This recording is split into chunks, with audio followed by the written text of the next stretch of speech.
विनम्रता पूर्वक अनुरोध करती हूँ कि वे अपने ओजस्वी विचारों से यहाँ उपस्थित जनसमुदाय को मार्गदर्शन करें।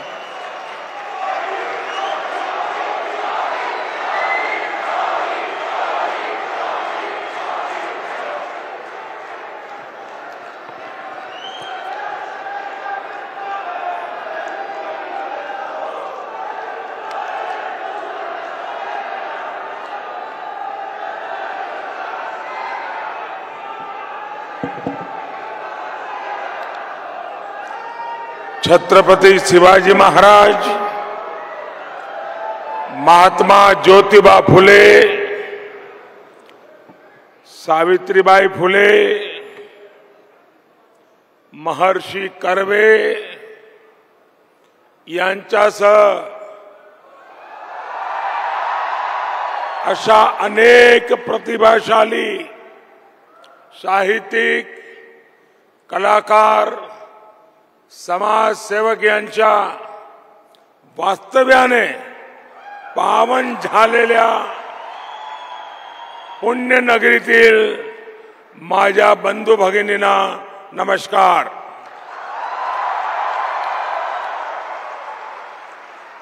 इस कार्यक्रम में उपस्थित महाराष्ट्र के गवर्नर श्रीमान भगत सिंह कोश्यारी जी, केंद्रीय मंत्रिमंडल में मेरे साथी रामदास अठावले जी, उप मुख्यमंत्री श्री अजित पवार जी, महाराष्ट्र सरकार के अन्य मंत्रीगण, पूर्व मुख्यमंत्री श्री देवेंद्र फडणवीस जी, संसद में मेरे साथी प्रकाश जावड़ेकर जी, अन्य सांसदगण, विधायकगण, पुणे के मेयर मुरलीधर मोहोल जी, पिंपरी चिंचवड़ की मेयर श्रीमती माई धोरे जी, यहां उपस्थित अन्य सभी महानुभाव, देवी और सज्जनों, इस समय देश आजादी के 75 वर्ष निमित्त आजादी का अमृत महोत्सव मना रहा है। भारत की आजादी में पुणे का ऐतिहासिक योगदान रहा है। लोकमान्य तिलक, चापेकर बंधु, गोपाल गणेश अगरकर, सेनापति बापट, गोपाल कृष्ण देशमुख, आरजी भंडारकर, महादेव गोविंद रानडे जी जैसे अनेक इस धरती के सभी स्वतंत्रता सेनानियों को मैं आदरपूर्वक श्रद्धांजलि देता हूं।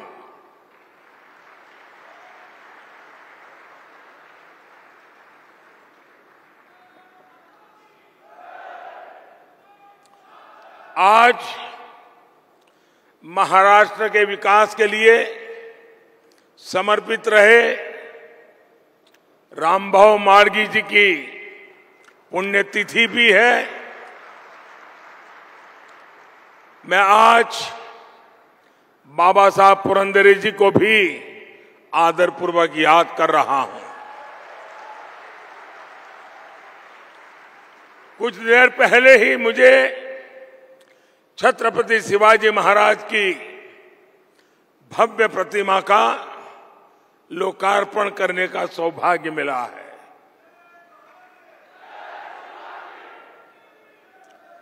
हम सभी के हृदय में सदा सर्वदा बसने वाले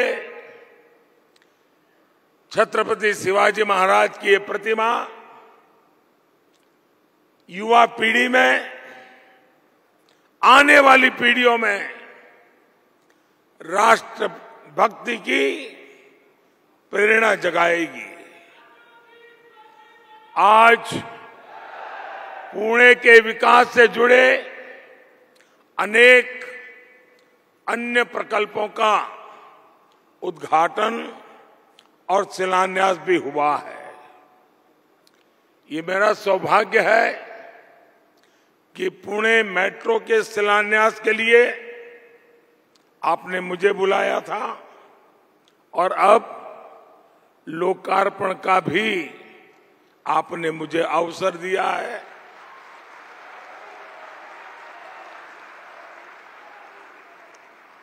पहले शिलान्यास होते थे तो पता ही नहीं चलता था कब उद्घाटन होगा।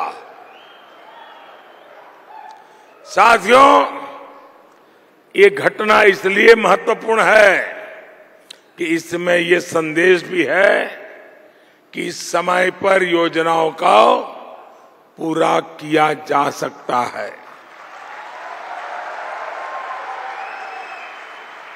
आज मूला मुठा नदी को प्रदूषण से मुक्त करने के लिए 1100 करोड़ रुपए के प्रोजेक्ट पर भी काम आरंभ हो रहा है। आज पुणे को ई बसें भी मिली है। बानेर में ई बस के डिपो का उद्घाटन हुआ है और इन सबके साथ, और मैं उषा जी को अभिनंदन देता हूं, आज पुणे के अनेक विविधता भरे जीवन में एक सुहाना तोहफा आर.के. लक्ष्मण जी को समर्पित एक बेहतरीन आर्ट गैलरी म्यूजियम भी पुणे को मिला है। मैं उषा जी को, उनके पूरे परिवार को,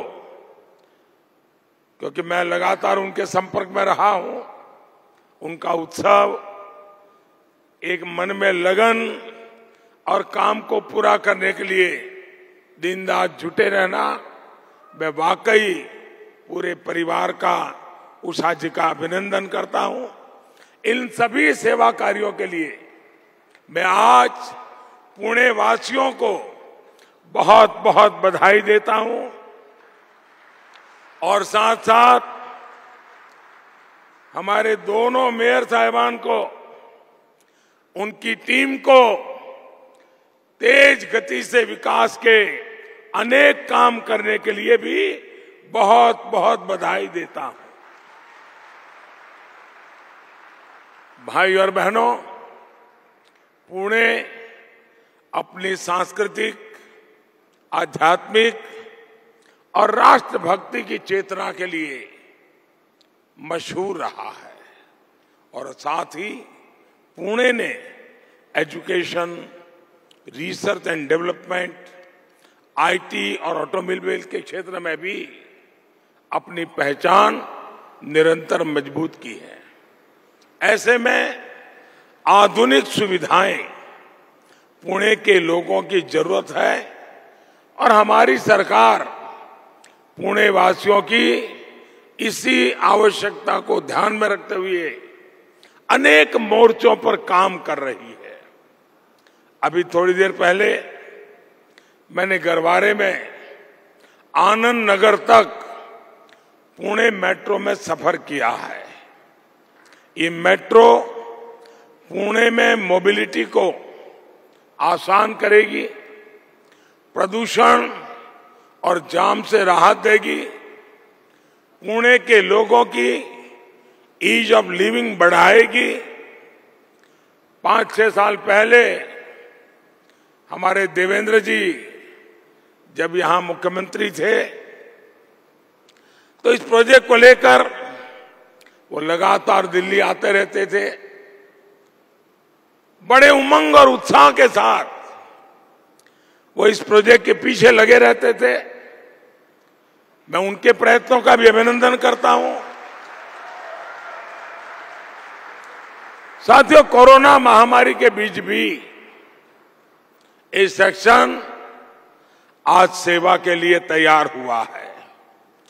पुणे मेट्रो के संचालन के लिए सोलर पावर का भी व्यापक उपयोग हो रहा है।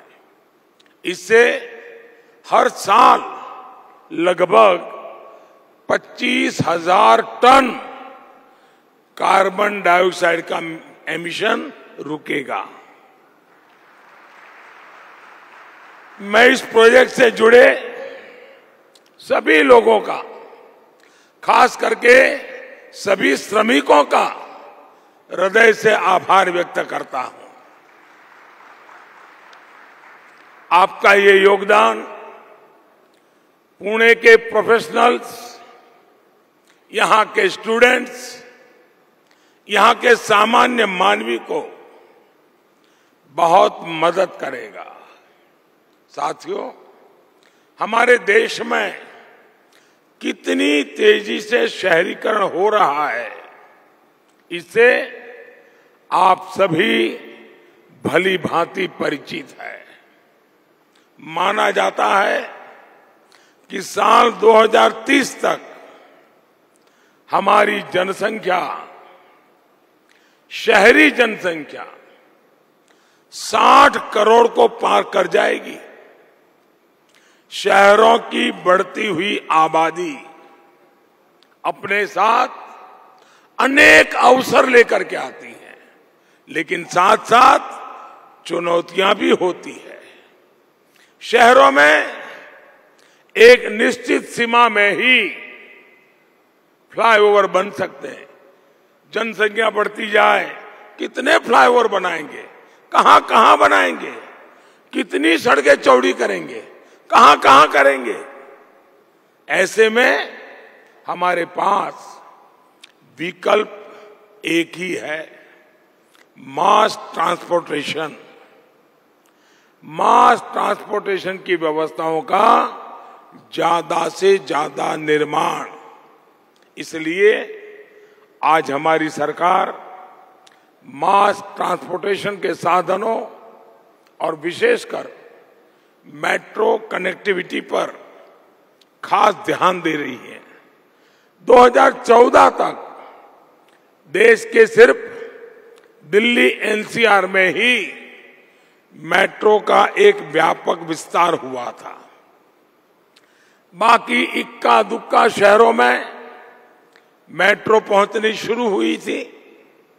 आज देश के 2 दर्जन से अधिक शहरों में मेट्रो या तो ऑपरेशनल हो चुकी है या फिर जल्द चालू होने वाली है। इसमें भी महाराष्ट्र की हिस्सेदारी है। मुंबई हो, पुणे पिंपरी चिंचवड़ हो, ठाणे हो, नागपुर हो, आज महाराष्ट्र में मेट्रो नेटवर्क का बहुत तेजी से विस्तार हो रहा है। आज के इस अवसर पर मेरा एक आग्रह पुणे और हर उस शहर के लोगों से है जहां मेट्रो चल रही है।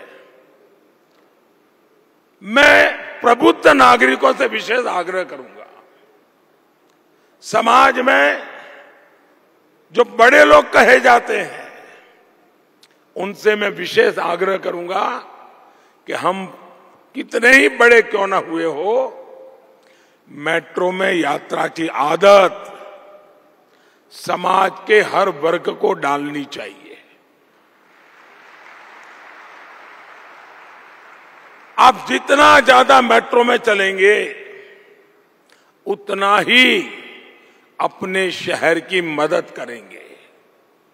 भाइयों और बहनों, 21वीं सदी के भारत में हमें अपने शहरों को आधुनिक भी बनाना होगा और उनमें नई सुविधाएं भी जोड़नी होगी।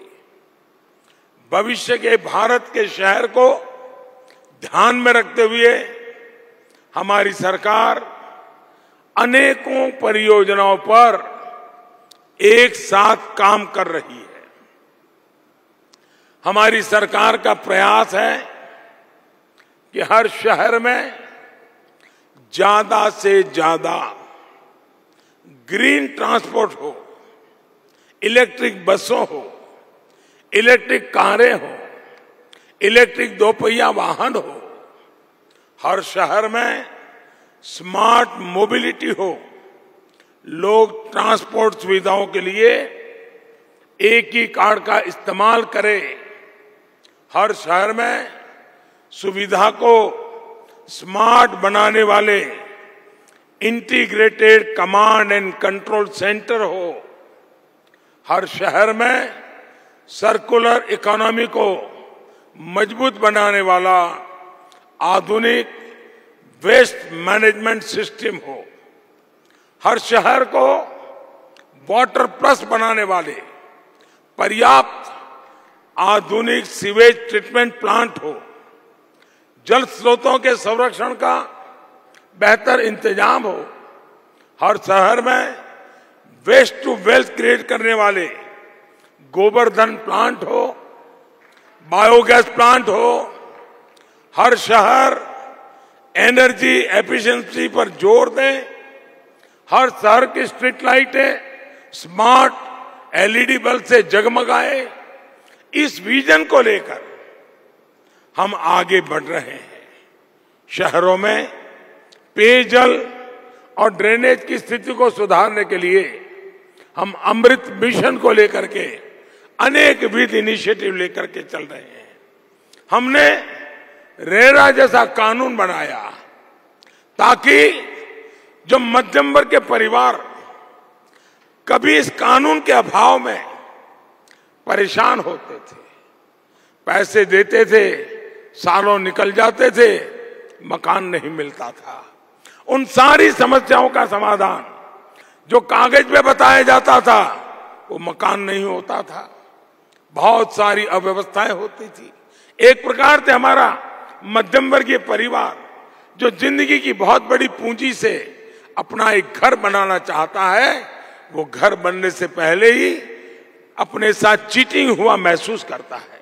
इस मध्यम वर्ग के लोगों को, घर बनाने वाली इच्छा रखने वालों को सुरक्षा देने के लिए ये रेरा का कानून बहुत बड़ा काम कर रहा है। हम शहरों में विकास की स्वस्थ प्रतिस्पर्धा भी विकसित कर रहे हैं ताकि स्वच्छता पर स्थानीय निकायों का पूरा फोकस रहे। अर्बन प्लानिंग से जुड़े इन विषयों पर साल के बजट में भी ध्यान दिया गया है। भाई और बहनों, पुणे की पहचान ग्रीन फ्यूल के सेंटर के रूप में भी सशक्त हो रही है। प्रदूषण की समस्या से मुक्ति, कच्चे तेल के लिए विदेशी निर्भरता को कम करने और किसानों की आय बढ़ाने के लिए हम इथेनॉल पर, बायोफ्यूल पर फोकस कर रहे हैं। पुणे में बड़े स्तर पर इथेनॉल ब्लेंडिंग से जुड़ी सुविधाएं स्थापित की गई है। इससे यहां आसपास के गन्ना किसानों को भी बहुत बड़ी मदद मिलने वाली है। पुणे को स्वच्छ और सुंदर बनाने के लिए भी आज महानगर पालिका ने अनेक काम शुरू किए हैं। बार बार आने वाली बाढ़ और प्रदूषण से पुणे को मुक्ति देने में ये सैकड़ों करोड़ रुपए के प्रोजेक्ट बहुत उपयोगी होने वाले। मूला मुठा नदी की साफ सफाई और सौंदर्यीकरण के लिए भी पुणे महानगर पालिका को केंद्र सरकार पूरा सहयोग दे रही है। नदियां फिर से जीवंत होगी तो शहर के लोगों को भी सुकून मिलेगा, उन्हें भी नई ऊर्जा मिलेगी। और मैं तो शहरों में रहने वालों को आग्रह करूंगा कि साल में एक बार तिथि तय करके रेगुलर नदी उत्सव मनाना चाहिए। नदी के प्रति श्रद्धा, नदी का महात्म्य, पर्यावरण की दृष्टि से प्रशिक्षण, पूरे शहर में नदी उत्सव का वातावरण बनाना चाहिए। तब जाकर के हमारे नदियों का महत्व हम समझेंगे, पानी के एक बूंद बूंद का हम महत्व समझेंगे। किसी भी देश में आधुनिक इंफ्रास्ट्रक्चर के विकास के लिए जो चीज सबसे जरूरी है वो है स्पीड और स्केल। लेकिन दशकों तक हमारे यहां ऐसी व्यवस्थाएं रही कि अहम परियोजनाओं का पूरा होने में काफी देर हो जाती थी। ये सुस्त रवैया देश के विकास को भी प्रभावित करता रहा है। आज के तेजी से बढ़ते हुए भारत में हमें स्पीड पर भी ध्यान देना होगा और स्केल पर भी। इसलिए ही हमारी सरकार ने पीएम गति शक्ति नेशनल मास्टर प्लान बनाया है। हमने देखा है कि अक्सर परियोजनाओं में देरी की वजह होती है अलग अलग विभागों में, अलग अलग मंत्रालयों में, सरकार में तालमेल की कमी।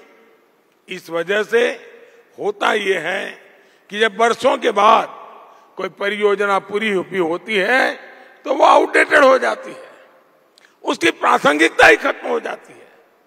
पीएम गति शक्ति नेशनल मास्टर प्लान इन्हीं सारे विरोधाभासों को दूर करने का काम करेगा। जब एक इंटीग्रेटेड फोकस के साथ काम होगा, हर स्टेक होल्डर के पास पर्याप्त जानकारी होगी तो हमारे प्रोजेक्ट भी समय पर पूरे होने की संभावना बढ़ेगी। इससे लोगों की दिक्कतें भी कम होगी, देश का पैसा भी बचेगा और लोगों को सुविधाएं भी ज्यादा मिलेगी।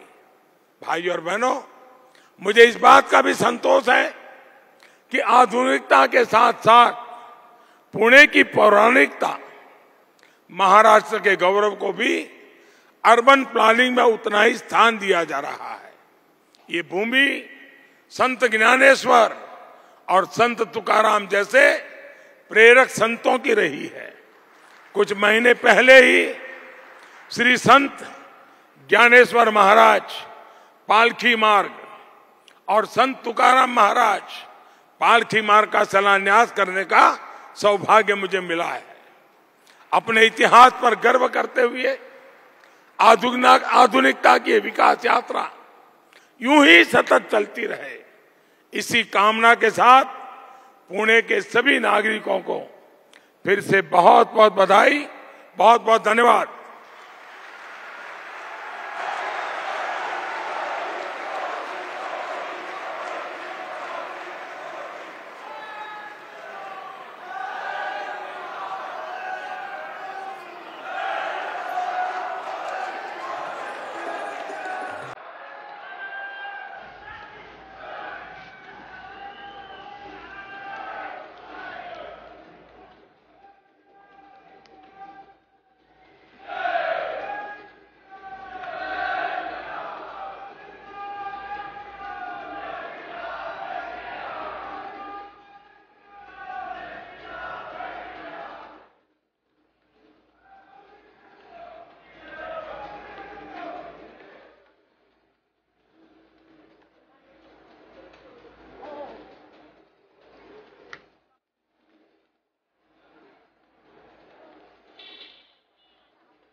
तर आपण पाहतोय पंतप्रधान नरेंद्र मोदी यांच्या हस्ते पालिकेच्या योजनेचं उद्घाटन झालेलं आहे आणि यावेळी संवाद साधताना जनतेशी पंतप्रधानांनी मराठीमध्ये सुरुवात केलेली आहे।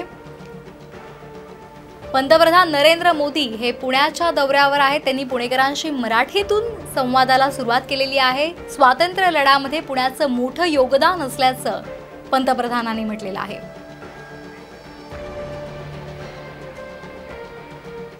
घेऊया छोटीशी विश्रांती, पाहत रहा साम टीव्ही।